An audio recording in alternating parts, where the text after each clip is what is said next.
జై సంవిధాన్ ర్యాలీలో పాల్గొనడం జరుగుతుంది. అందరికీ తెలుసు, గత నెల రోజులు పార్లమెంట్ సమావేశంలో కూడా బీజేపీ పార్టీ వారు ఏదైతే నియంత్రిత పాలనతో పార్లమెంట్ నడుపుతున్నారో మా ఎల్ఓపి రాహుల్ గాంధీ గారిని మాట్లాడాలన్నా వారి హక్కు ఉన్న వారికి మాట్లాడివ్వకుండా, టైం ఇవ్వకుండా క్వశ్చన్ అవర్ కానివ్వండి, వారి ఒక సబ్జెక్ట్ మీద మాట్లాడదామన్నా వారికి అవకాశం ఇవ్వకపోవడం చాలా బాధాకరం. ఈ పిలుపుని మేము గల్లీలా జై బాపు జై సంవిధానం అని చెప్పి ఏదైతే ప్రజల్లోకి తీసుకుపోతున్నామో అది రాహుల్ గాంధీ గారి ఆదేశాల ప్రకారం మన రాజ్యాంగాన్ని కాపాడుకోవాలని చెప్పి ఏదైతే వారి ఆలోచన.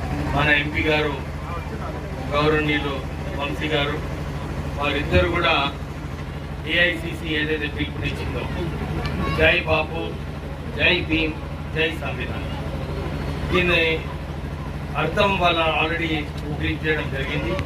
ఎట్లా డెమోక్రసీని కేంద్ర ప్రభుత్వం అణచివేయాలని చెప్పి ప్రయత్నాలు చేస్తున్నారు, రాహుల్ గాంధీ గారిని మాట్లాడకుండా చెప్పి ప్రయత్నాలు చేస్తున్నారు.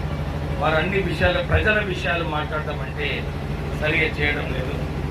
ఈ పిలుపు ప్రజల దగ్గరికి తీసుకెళ్ళాలి.